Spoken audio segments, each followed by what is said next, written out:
Amém, irmãos? Uma noite de alegria, um dia de alegria. Nós estamos celebrando esse congresso, Congresso Fé e Obras, e uma grande, enorme satisfação, enorme alegria. Hoje o batismo do irmão Vitor, né? Tudo tranquilo, Vitor? Graças a Deus. E diante desses momentos tão especiais que nós estamos celebrando, desse mês onde nós estamos finalizando hoje, o mês da juventude, pensando sobre o tema Seja Forte e Mãos à Obra, com a divisa em 1 Crônicas, capítulo 28, versículo 20, eu quero refletir sobre o tema Viva pela Fé, seja forte e mãos à obra. É bem facinho. Eu vou pedir para você repetir comigo, para você gravar essa noite. Viva pela fé, seja forte e mãos à obra. Vamos juntos? 1, 2, 3, já. Viva pela fé, seja forte e mãos à obra. E eu quero convidar você nessa noite a abrir a Bíblia, a palavra do Senhor, na segunda carta de Paulo aos Coríntios, capítulo 4. Versículo 16 ao versículo 18, são somente 3 versos. Segunda carta de Paulo à igreja em Corinto, segundo aos Coríntios, capítulo 4, verso 16 ao verso 18. À medida que você for encontrando, eu vou pedir que você se coloque de pé mais uma vez, também em reverência à palavra do Senhor, para estarmos fazendo uma leitura da palavra do nosso Deus. Eu vou ler o verso 16, a igreja vai estar lendo o verso 17, e juntos vamos ler o verso 18, segundo aos Coríntios, capítulo 4, verso 16 ao versículo 18, quem achou, diga amém. Por isso, não desanimamos, pelo contrário, mesmo que o nosso ser exterior se desgaste, o nosso ser interior se renova dia a dia, a igreja.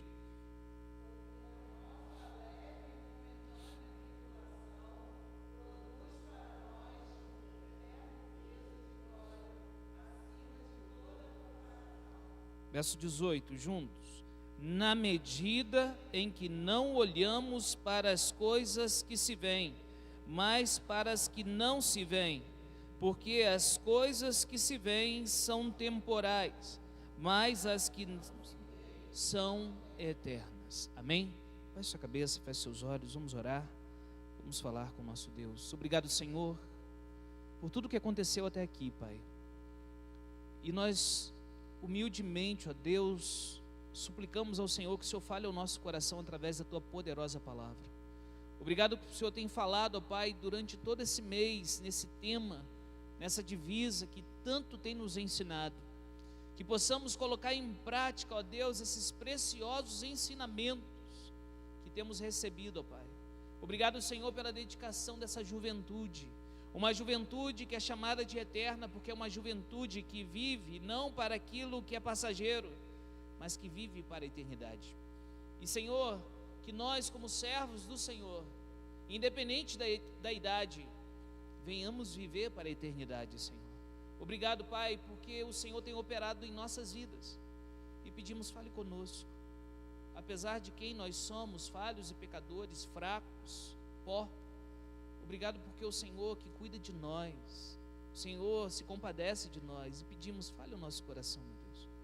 Perdoe os nossos pecados, nossas falhas. Usa-nos para a Tua glória, em nome de Jesus. Amém. Poder sentar, irmãos. Quando nós falamos sobre a carta de Paulo aos Coríntios, é importante nós contextualizarmos o que está acontecendo e como nós chegamos até esse ponto que Paulo escreve esse texto. Corinto era uma cidade portuária importante do mundo antigo, era uma cidade com muitos templos, dedicados a muitos deuses, deuses dos gregos e deuses dos romanos. Era um grande centro econômico. E Paulo, direcionado pelo Santo Espírito de Deus, usando de sabedoria vinda dos altos céus, ele vai para Corinto para plantar uma igreja naquele local, como um missionário, levando uma mensagem de salvação. Mas depois de um tempo, Paulo ele segue o seu caminho, porque existem outros lugares para ele chegar, para a palavra do Senhor ir. Pessoas que estavam perdidas precisavam ouvir essa palavra de salvação. E passa um tempo, e a igreja de Corinto ela passa por algumas situações difíceis. E Paulo escreve a primeira carta com o propósito de resolver alguns problemas que essa igreja está vivendo. E Paulo vai trabalhar sobre alguns aspectos, como divisões na igreja. Alguns diziam: eu sou de Paulo, eu sou de Apolo, eu sou de Cristo. E Paulo vai ensinar que, calma aí, nós somos servos de Cristo Jesus.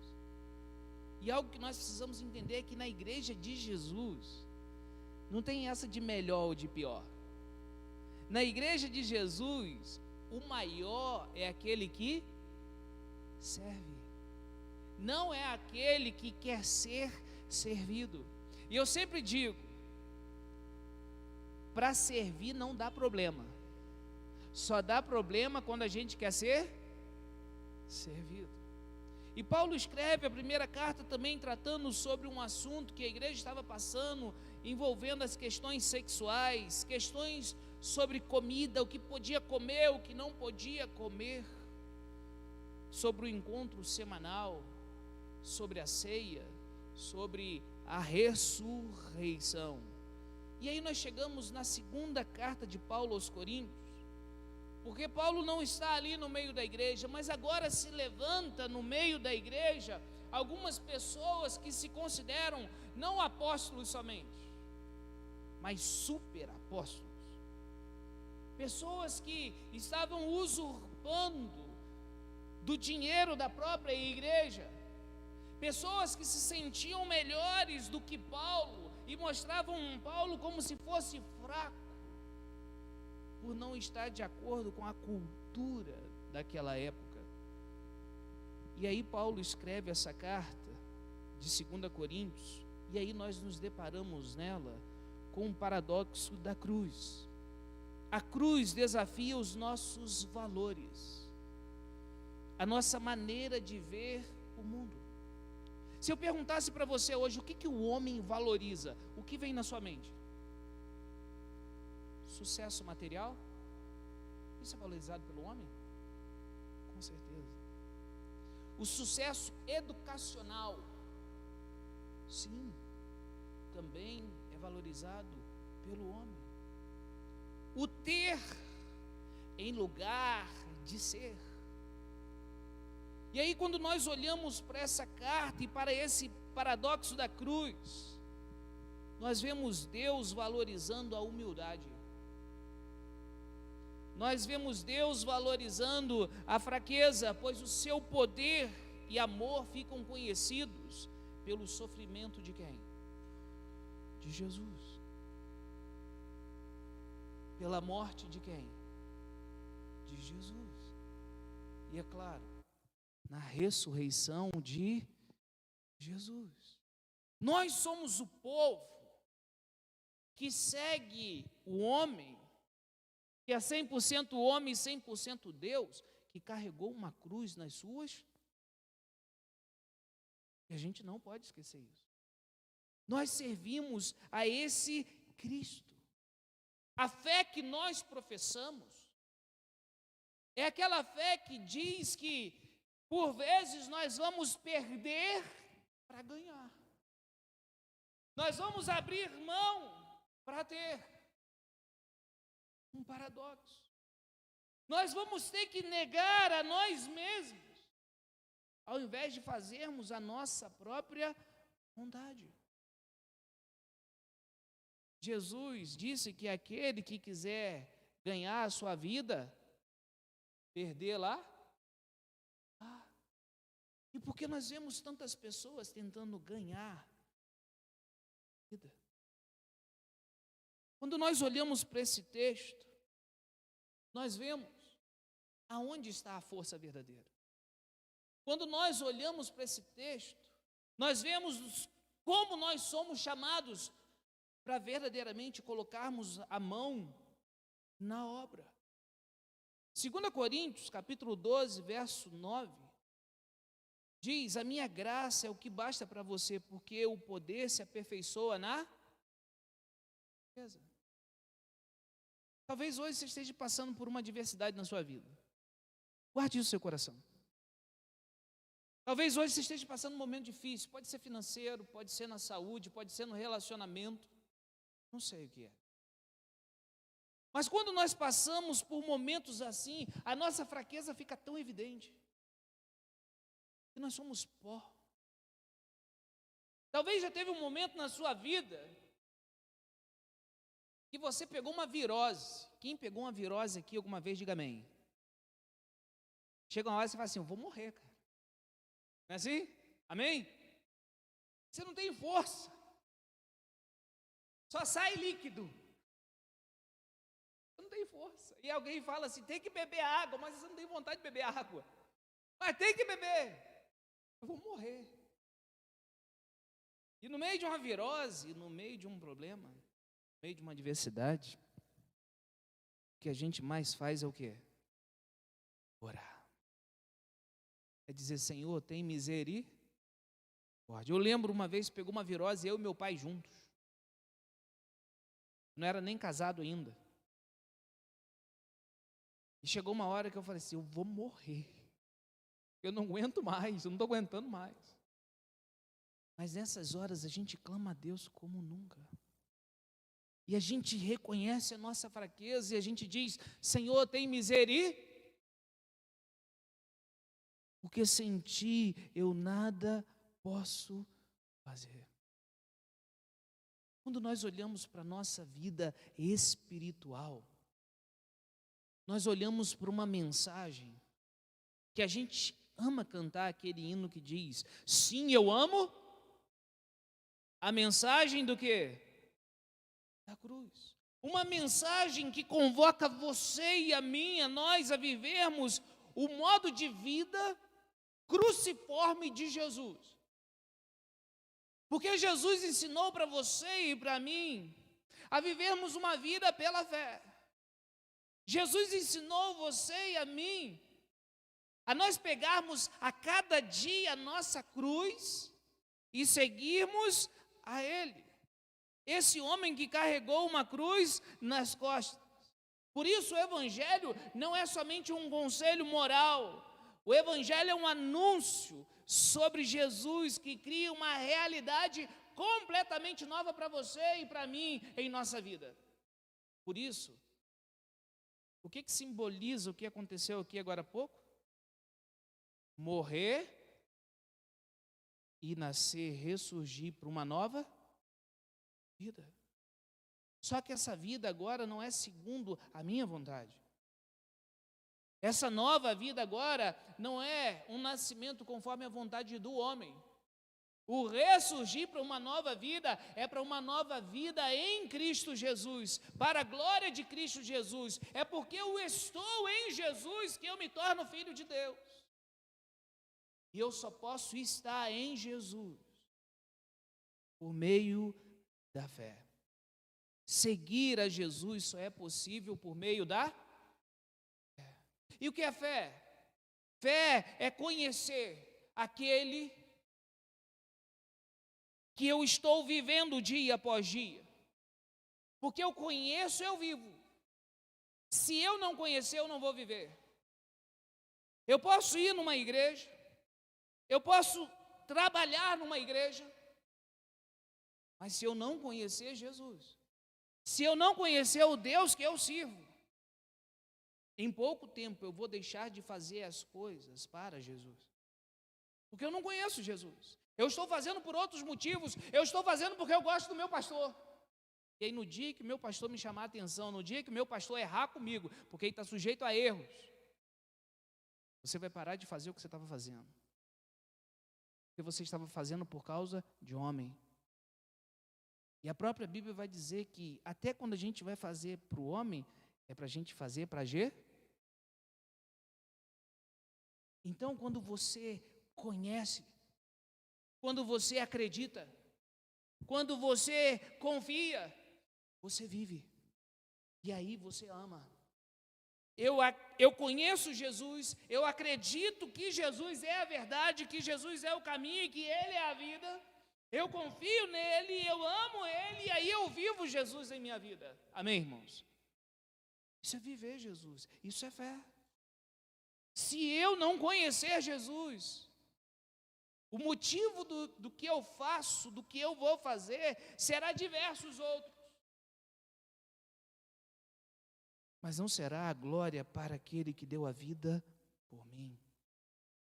O texto que nós lemos nessa noite, ele diz: por isso não desanimamos. A ideia aqui não é uma força física que se esvai. A ideia aqui é não perder coragem.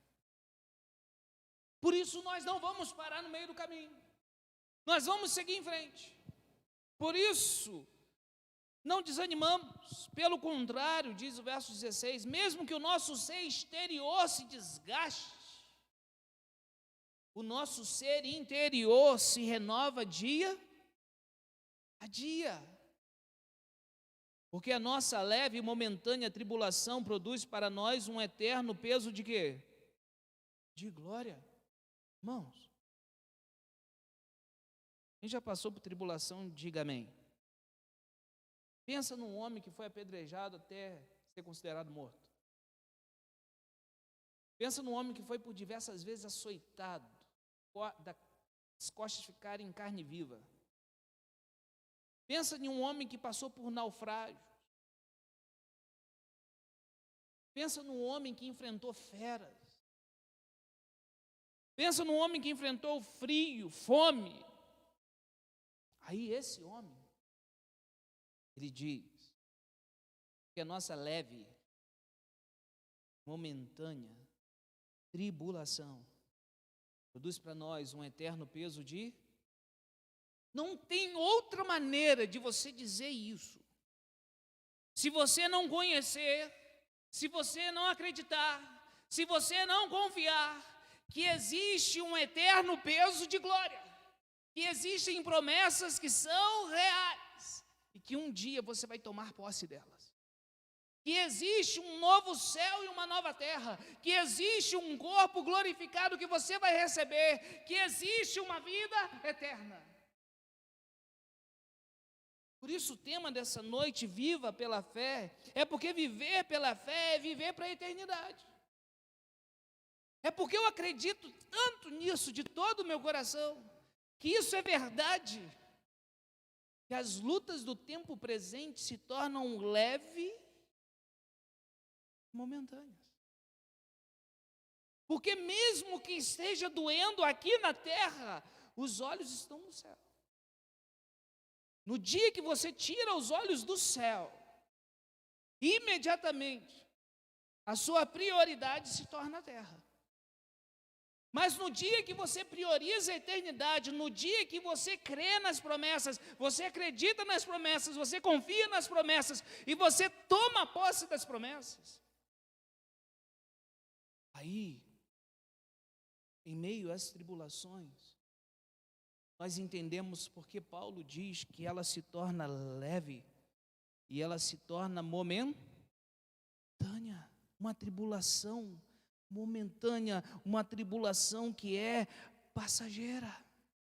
Por isso, irmãos, quando você pensar o que é viver pela fé, viver pela fé é estar na terra, mas com os olhos na eternidade, amém, irmãos? É o que nossa juventude tem aprendido e crescido a cada dia.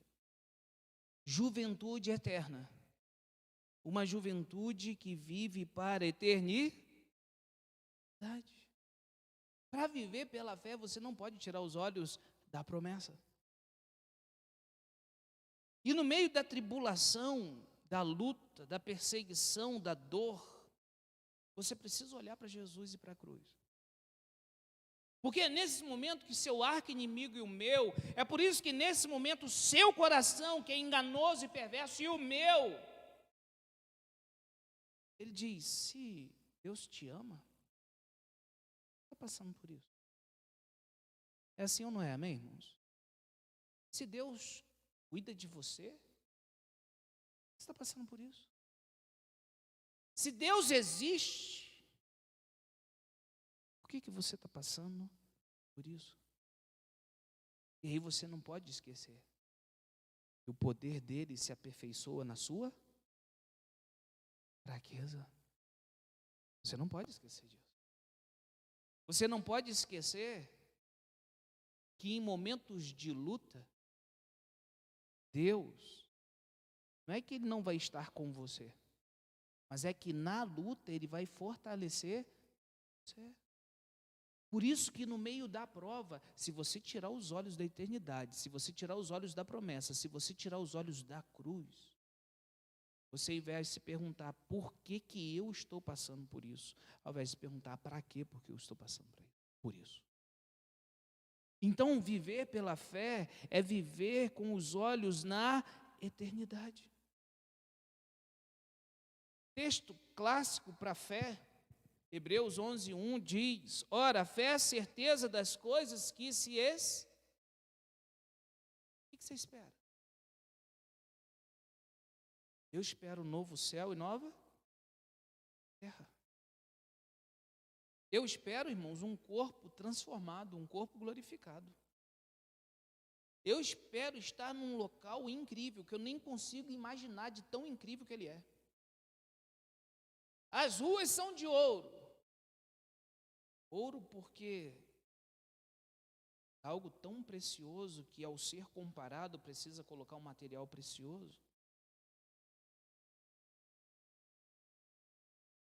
Imagina o que é o céu.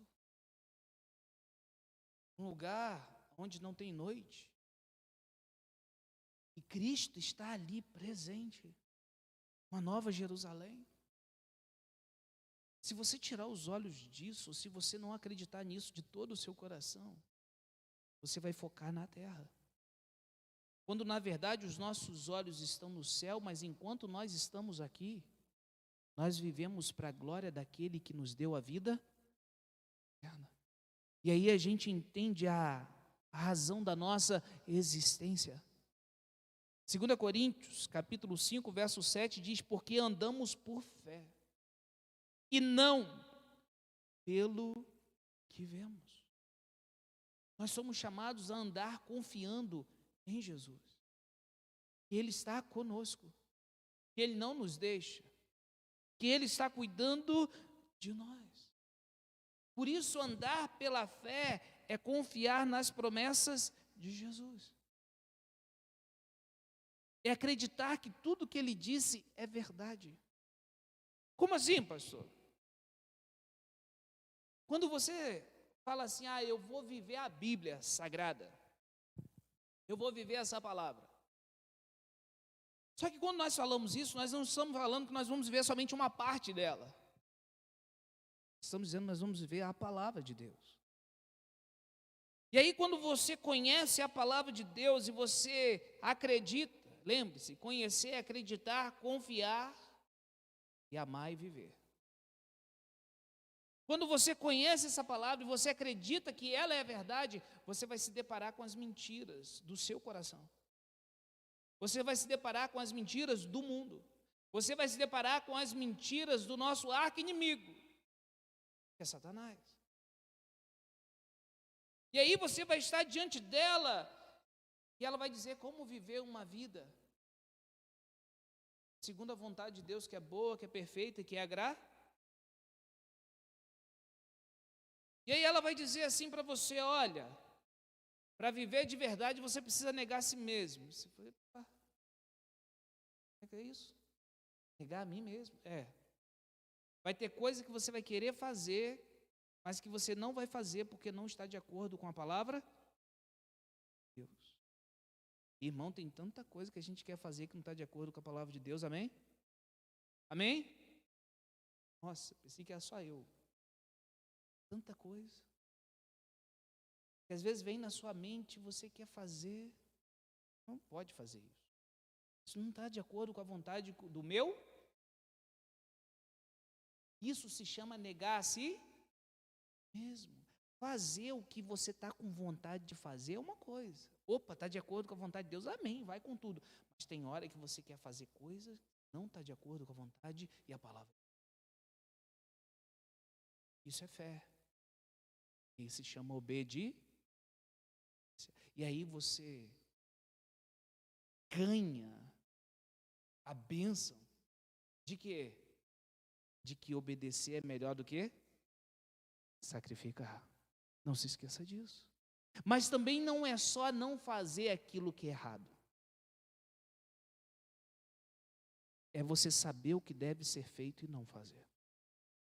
A Bíblia diz que se você pode fazer o bem e não faz, comete pecado. Então, tem muita gente lutando para não errar. Amém. Não deixe de lutar. Mas não dedica o mesmo esforço para buscar fazer o que é certo. Para conhecer. E aqui nós entramos no segundo ponto dessa mensagem. O verso 18, olhe comigo na sua Bíblia. Olha o que ele diz. Na medida em que não olhamos para as coisas que se veem, mas para as que não se veem. Porque as coisas que se veem são o quê? Temporais, são passageiras. Mas as que não se veem são eternas. Paulo está passando por um momento que não é fácil. Ele está sendo atacado, a autoridade dele está sendo atacada. E Paulo escreve uma carta para dizer para os irmãos, olha, esse momento que nós passamos essas lutas, a gente vive não é para as coisas que são temporais. São coisas temporais, são coisas que passam. Irmãos, é muito bom a gente ter um templo para se reunir. Uma bênção. É muito bom a gente ter um batistério. É muito bom a gente ter uma luz bonita iluminando assim, vermelho, de baixo para cima, um microfone. A gente falou vermelho, os tricolores já olhou de lado, né, Flávio? Ter um microfone, um sistema de som, tudo é muito bom. Mas isso nunca pode substituir pessoas. Vidas. Essas coisas são para servir. Para adorarmos com uma qualidade melhor. Para fazermos o nosso melhor. Para recebermos as pessoas. Mas tudo isso tem que ter a finalidade de alcançar vidas para... Nós não podemos perder isso de vista. Por isso, nós compreendemos que nós nos fortificamos para seguirmos em frente quando nós conhecemos Jesus. O texto dessa noite, eu quero convidar você a olhar comigo, 2 Coríntios capítulo 4, um pouquinho antes, é o contexto. Paulo diz assim, olha, verso 7. Temos, porém, esse tesouro em vasos de barro, para que se veja que a excelência do poder provém de Deus e não de... Opa! O poder e a força está em nós? Vem de nós? Ou vem de Deus?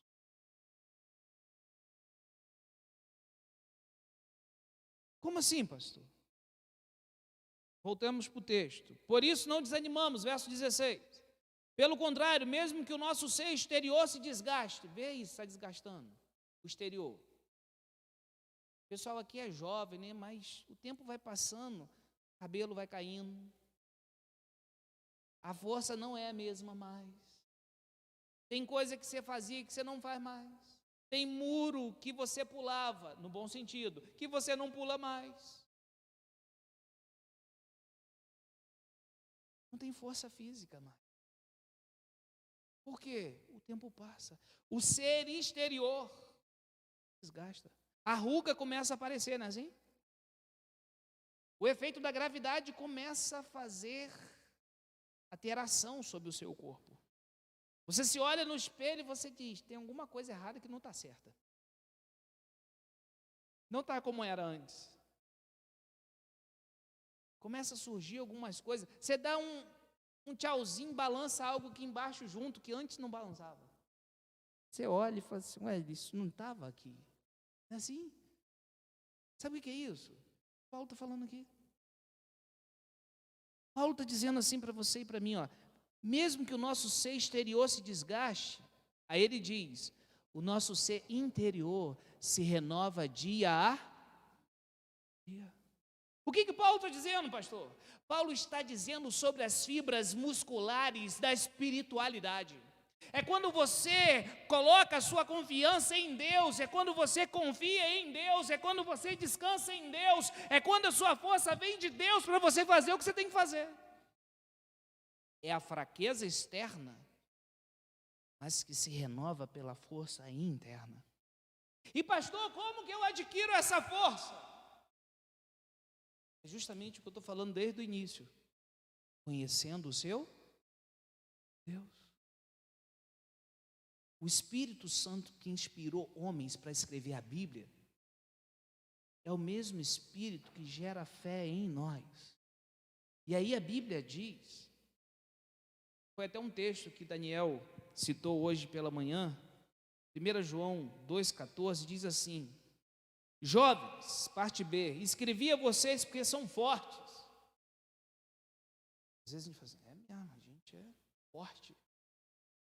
Mas ele continua, ele diz assim, ó, e a palavra de Deus permanece em você.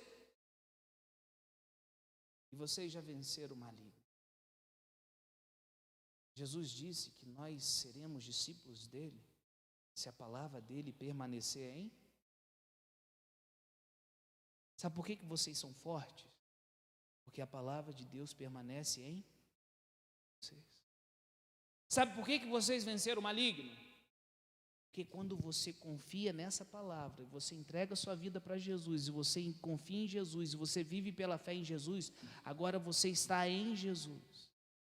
E Jesus já venceu o maligno, amém, igreja? Você está nele. Você está no próprio Cristo, e Deus está em nós. Os jovens são fortes não é por causa da força física. Eles são fortes porque a palavra de Deus permanece neles. E nós estamos encerrando o mês da juventude hoje. E refletimos todo esse mês sobre isso. Nesse mês sobre isso, sobre ser forte, mãos à obra. E aí, para terminar, nós precisamos começar. Como assim, pastor? Para terminar, nós precisamos começar. Você pode repetir comigo? Vamos juntos? Para terminar, nós precisamos. Sempre na segunda vez fica melhor, né? Para terminar, nós precisamos. O texto diz: seja forte e mãos ao quê? A obra. E aí eu me lembro que certa vez perguntaram para Jesus: o que faremos para realizar as obras de Deus? Está lá em João capítulo 6, verso 28 e 29. E Jesus respondeu no verso 29 assim, vamos juntos? A obra que vocês creiam naquele que Ele enviou. Como que eu coloco mãos à obra? Só tem um jeito. Pela fé em Jesus. Não tem outro jeito. As pessoas podem colocar mãos à obra por diversos motivos, mas elas vão parar no meio do caminho se não for pela fé em Jesus. Porque se você botar mãos à obra e alguém te desapontar na igreja, eu não vou mais naquela igreja. Por quê? Fulano falou de mim. Mas guarde uma coisa no seu coração. Você está na igreja acima de tudo por causa de quem? Aí Jesus disse que se alguém pecar contra você, vai lá, vai resolver com o seu irmão. Por isso que quando nós fazemos parte da igreja, pela fé em Jesus, isso começa com conhecer Jesus. Porque se eu não conhecer Jesus, se eu não conhecer a vontade de Jesus, eu posso estar na igreja e não ser igreja. Porque eu posso não estar pela fé em Jesus. Eu posso estar pela fé em qualquer outra coisa. Então a força que nós temos é o conhecimento de Jesus, e esse Jesus em nós. É a fé em Jesus e o Espírito de Jesus que habita em nós. Mãos à obra para conhecer primeiro o Deus que você serve através da palavra. Pastor, mas a Bíblia é tão chata, pastor. A Bíblia é tão complicada, pastor. Pastor, é tão mais simples a gente fazer tantas outras coisas do que ler Bíblia.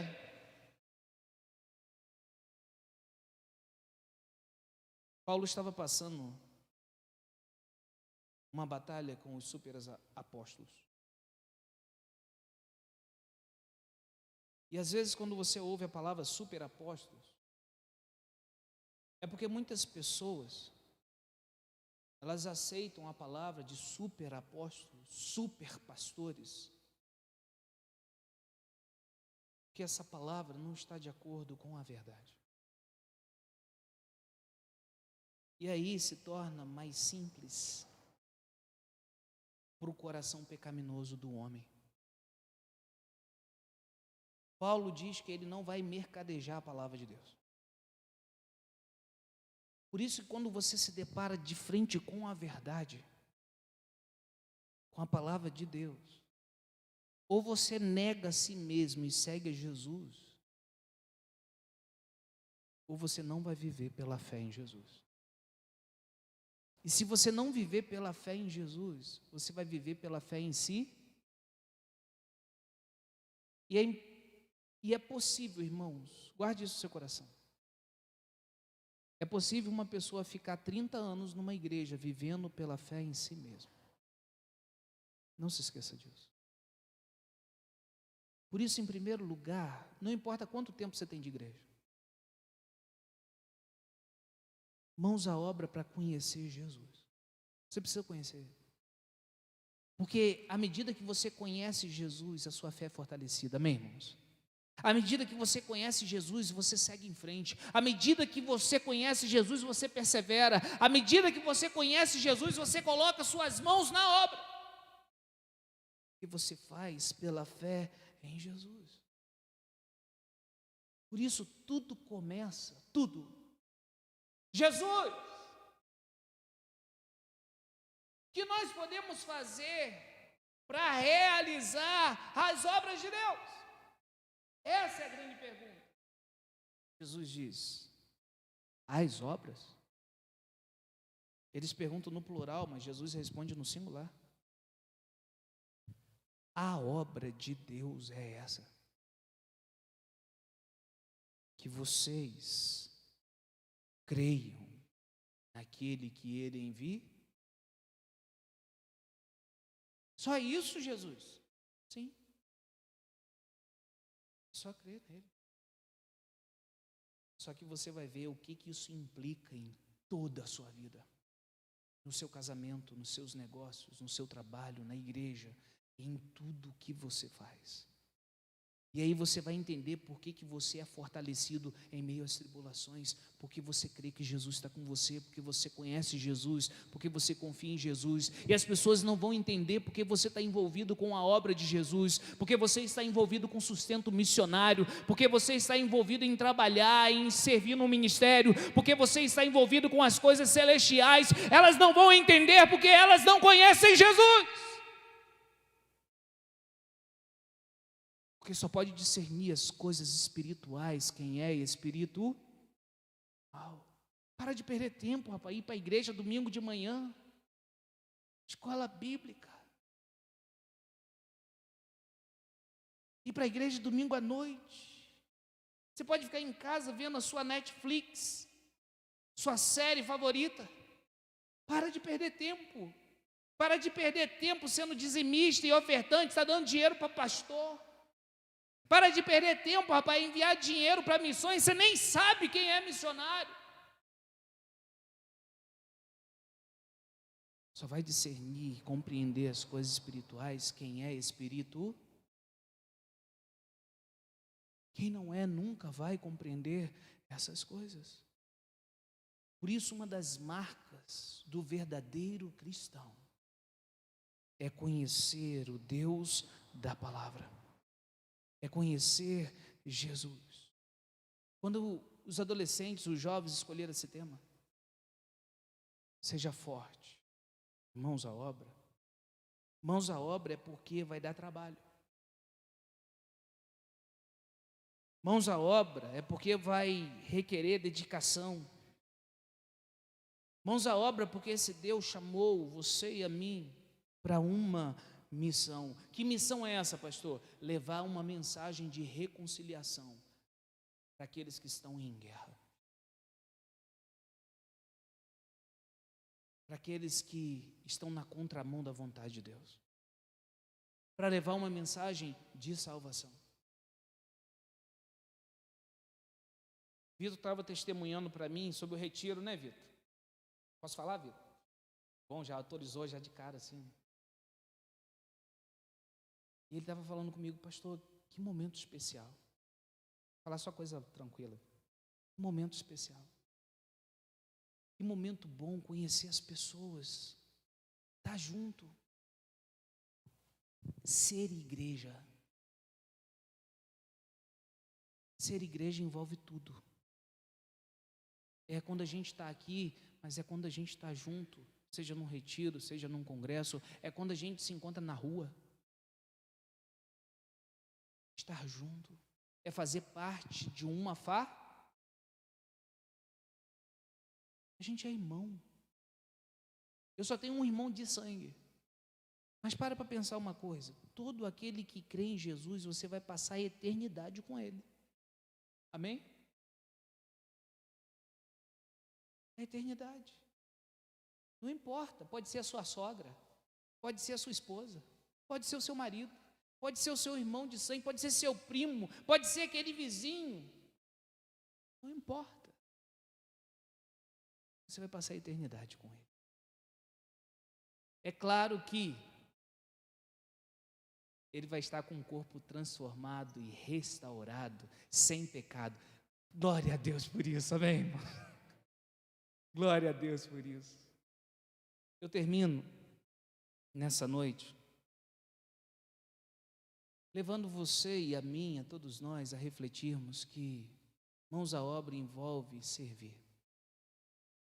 E tem uma frase do Dr. Davi Cox que eu acho muito interessante, que ele disse que quem não serve para servir, não serve para nada. E quando eu ouvi a primeira vez essa frase, eu fiquei perplexo. Mas quando você se aprofunda nela e você para pensar, se eu não sirvo para servir a Deus, se eu não sirvo para servir o meu próximo, para que eu sirvo? Se o servir, se o amor é demonstrado através do servir. Nós somos chamados a confiar, a conhecer, a acreditar, a confiar, a amar e viver Jesus em nossa vida. Isso é fé. Nós somos chamados para nos fortalecermos na palavra. Nós somos chamados para nos fortalecermos em Cristo Jesus. Por mais que esse corpo esteja se desgastando, eu quero que você guarde isso no seu coração. Não cometa o erro de evitar se desgastar pelo Evangelho.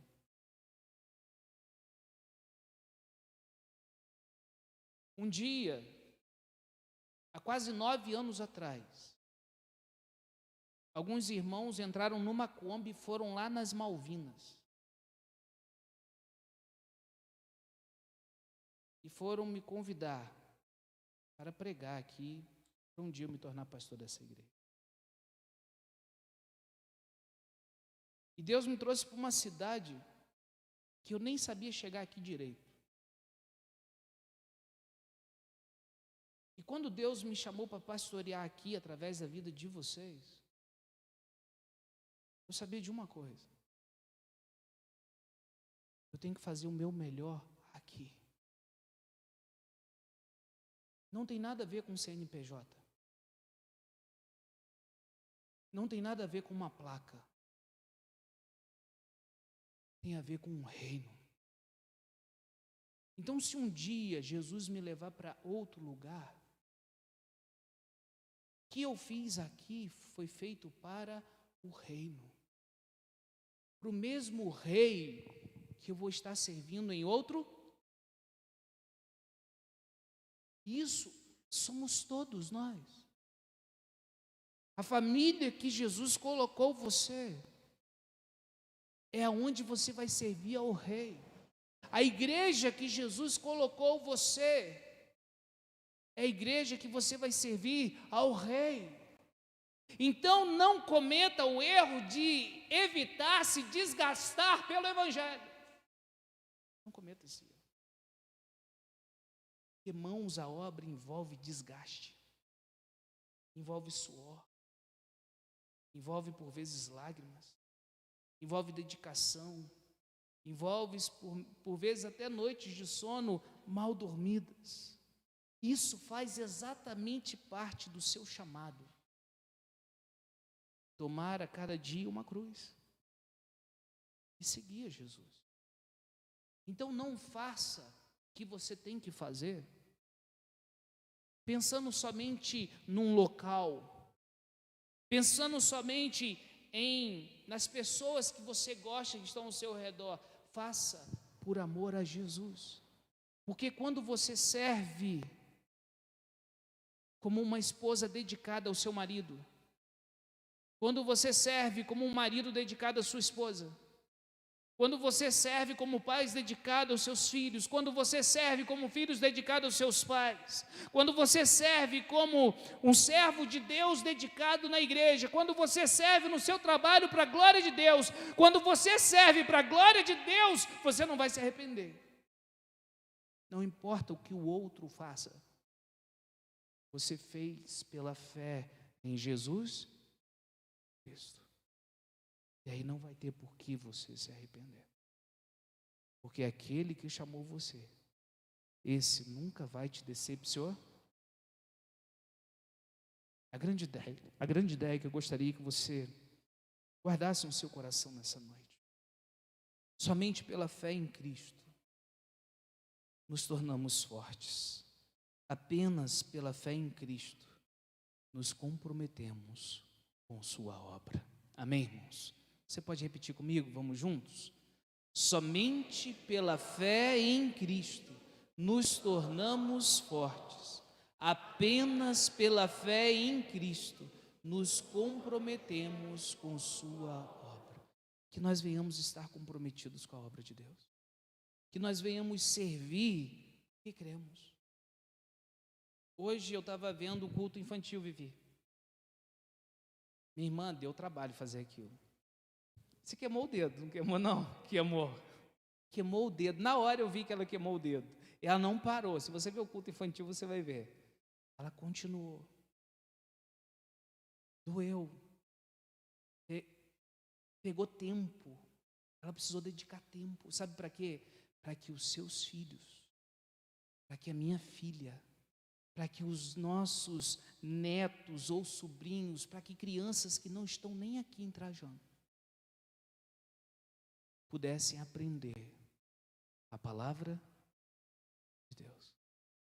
E isso ninguém vai poder tirar.